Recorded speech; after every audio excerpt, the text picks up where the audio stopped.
చిగుళ్లపూర్ నియోజకవర్గంలోని ఐడీపీఎల్ కాలనీలో door to door చెత్త సేకరణ చేస్తున్న కార్మికులు తమ ఉపాధిని కాపాడాలని ప్రభుత్వాన్ని వేడుకున్నారు. ఎమ్మెల్సీ కోదండరాంకు వినతి పత్రం అందజేస్తూ ప్రస్తుతం తాము చేస్తున్న చెత్త సేకరణ పనులను రామ్కే సంస్థ లేదా ఇతర ప్రైవేట్ సంస్థలకు అప్పగించవద్దని కోరారు.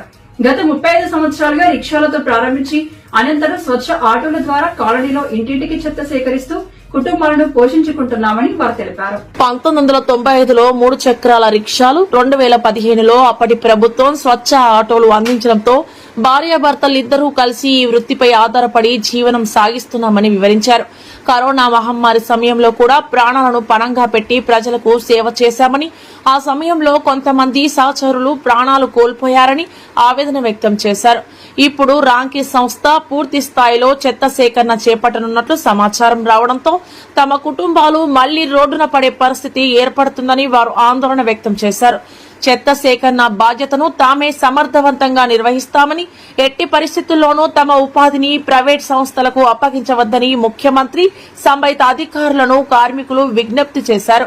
ఈ కార్యక్రమంలో ఆకుల శ్రీనివాస్, స్టీఫెన్, లక్ష్మారెడ్డి, డబ్బా కృష్ణ, వెంకన్న, నరసింహ, రంగన్న, మల్లేష్, ఆంజీ, జగదీష్, ఉత్తరయ్య, ప్రశాంత్, దస్తగిరి, రవి, రామకృష్ణ, రామస్వామి, ప్రవీణ్, గోపాల్, రాము, హనుమంతు, యాదగిరి, చెక్కరాజు, అల్వాల్ శ్రీను తదితర చెత్త సేకరణ సిబ్బంది పాల్గొన్నారు.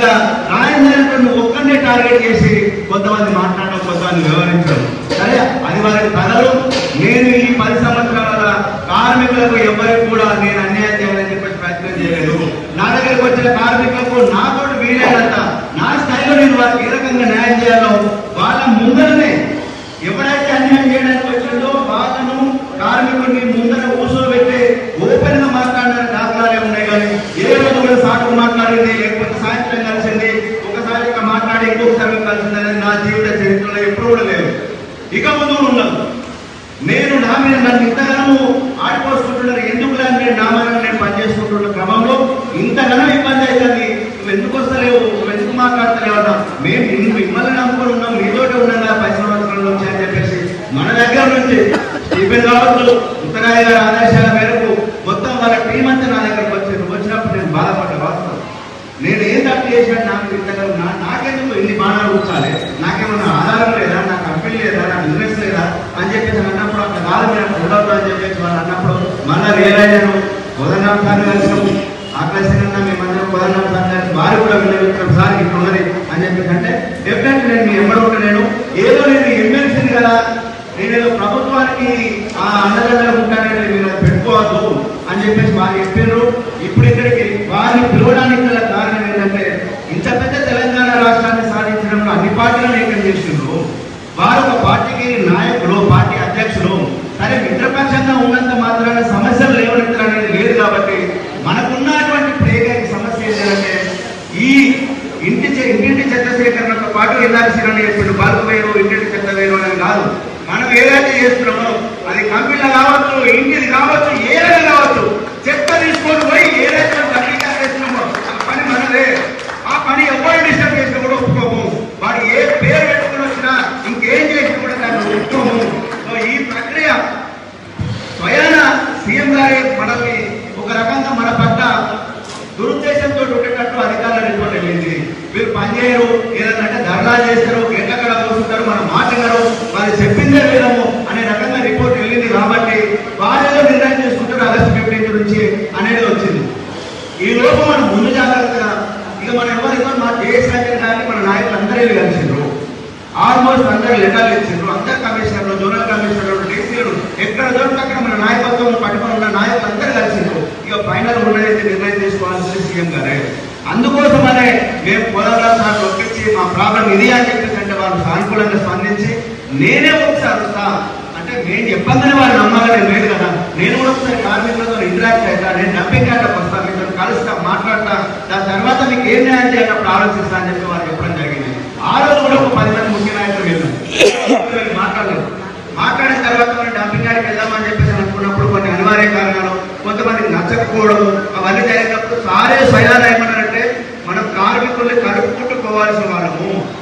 ఇవాళ వాళ్ళు విభేదించడం రేపు కలుసుకొని వచ్చినట్టు చేద్దాం. కానీ ఒక దగ్గర వ్యతిరేకిస్తుంటే మనం బలవంతంగా బయట పోవాల్సిన అవసరం లేదు అని చెప్పేసి ఆ రోజు ఆఫీస్ మీటింగ్ పెట్టుకున్నాము పార్టీ ఆఫీస్. దశలో అదొక జరిగిన దానికి మీరు అందరూ వచ్చారు.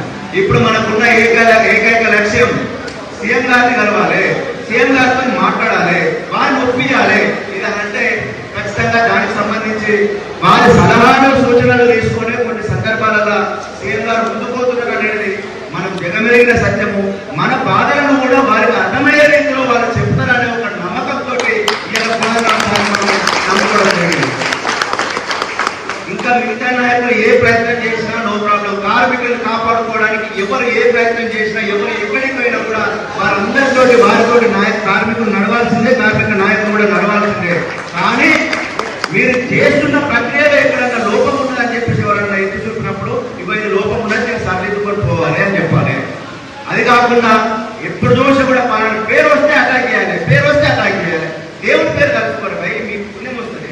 అంతేగా తెల్లాలేస్తే ఊకే వాడు వీడు చిన్న పెద్ద ఏం లేకుండా ఒక రకమైనటువంటి మానసిక క్షోభ పోయేస్తే నాకు పోయేది లేదు. నీ నోరే ఖరాబ్ అవుతుంది, నీ యొక్క గౌరవమే తగ్గుతుంది. కొన్ని నైతిక విలువలు కాపాడుకోవాలి, కొన్ని నైతిక విలువలు కాపాడుకుంటుంటే భవిష్యత్తు తరాలకు ఉపయోగపడుతుంది, మీ పిల్లలకు కూడా మంచి. అందరికీ నమస్కారం. ఈరోజు ఐడిపిఎల్లో ఉన్నటువంటి ఎల్ఎస్ ఫంక్షన్ హాల్లో మన స్టిఫెను అండ్ వారి మిత్రులు మన కార్మికులు అందరూ కలిసి కుత్బులాపూర్ జోన్కు సంబంధించిన స్వచ్ఛాటో టిప్పర్ కార్మికులను అందరినీ కలుపుకొని రామ్కీకి వ్యతిరేకంగా రామ్కీ గో బ్యాక్ అనే ఒక నినాదంతో ఈరోజు ఒక కార్యక్రమం చేపట్టడం జరిగింది. ఆ కార్యక్రమానికి ప్రొఫెసర్ కోదండరామ్ గారు కూడా రావడం జరిగింది. వారికి మా సమస్యలు విన్నవించడము, వారు కూడా అతి త్వరలో ఒక ఆల్ పార్టీ మీటింగ్లో మీ సమస్యలన్నీ లేవనెత్తి అసెంబ్లీలో ప్రస్తావించే విధంగా నేను ఆ చొరవ తీసుకుంటా. అది ఎప్పుడైతే ఆల్ పార్టీ మీటింగ్ పెడతామో అప్పుడు మీరందరూ ముఖ్య నాయకులు రావాల్సి ఉంటుంది. మీ సమస్యలు అక్కడ కూడా అందరూ పార్టీ నాయకులకు చెప్పాల్సి ఉంటుందని చెప్పి వారు చెప్పడం జరిగింది.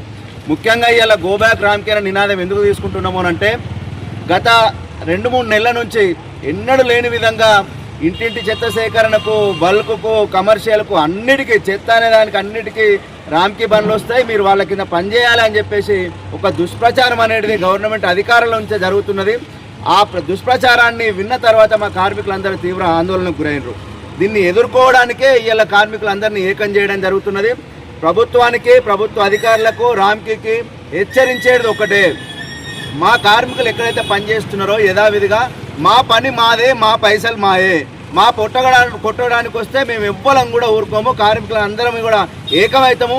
ఢిల్లీలో ఏ రకంగా అయితే కాక్రోచ్ జనతా పార్టీ విద్యార్థులు ఏ రకంగా అయితే పోరాటం చేసిండ్రో, ఇంటింటి చెత్త సేకరణ చేసే కార్మికులు 10,000 ఫ్యామిలీలు ఉన్నాయి, ఇవన్నీ కూడా రోడ్డు మీకు వస్తాయని చెప్పే సందర్భంగా మీకు హెచ్చరిస్తూ మీరు మా జోలికి రాకండి, మేము ఇంటింటి చెత్త సేకరణ సవ్యంగా చేస్తాము, మీకు రోడ్డు మీద చెత్త పడకుండా చూసుకుంటాము, మా పొరపాట్లు ఏదైనా గతంలో జరుగుంటే వాటిని అన్నిటిని కూడా సరిదిద్దుకొని మీకు మంచి పేరు తెచ్చే విధంగానే మేము పనిచేస్తామని సందర్భంగా తెలియజేస్తూ మా యొక్క కుటుంబాలను మమ్మల్ని కాపాడే దిశగానే మీరు పనిచేయాలని చెప్పి మీరు ఏదైనా నిర్ణయం తీసుకుంటే మాత్రము దయచేసి కార్మికుల పొట్టగొట్టే విధంగా ఉండొద్దు అని చెప్పి ఈ సందర్భంగా తెలియజేస్తూ ఇక్కడికి వచ్చిన కార్మికులకు, కార్మిక నాయకులకు అందరికీ నమస్కారాలు. Thank you. అయ్యా, ప్రభుత్వానికి వినిపించేది ఒకటే, గత 30 ఏళ్ళగా మా నాన్నలు, మా అన్నలు మేము చేసుకుంటూ వస్తున్నాము. మేము చేసుకున్న ఈ పని మాత్రము మాకే కావాలి, రామ్కీ వ్యవస్థకు ఇవ్వకుండా చూడాలని ప్రభుత్వాన్ని కోరుతున్నాము. ఈ పని పైన మేము, మా పిల్లలము, మేము మా బ్రతుకులను కొనసాగిస్తున్నాము కాబట్టి మా పని మాకే కావాలని గౌరవనీయులైన ప్రభుత్వాన్ని కోరుతున్నాము. ఈ ప్రభుత్వాన్ని కోరడం ఒకటే, మేము మా పనులు మాకు కావాలి, మా హక్కులు మాకు కావాలని కోరుకుంటూ వినిపించుకుంటున్నాం అయ్యా.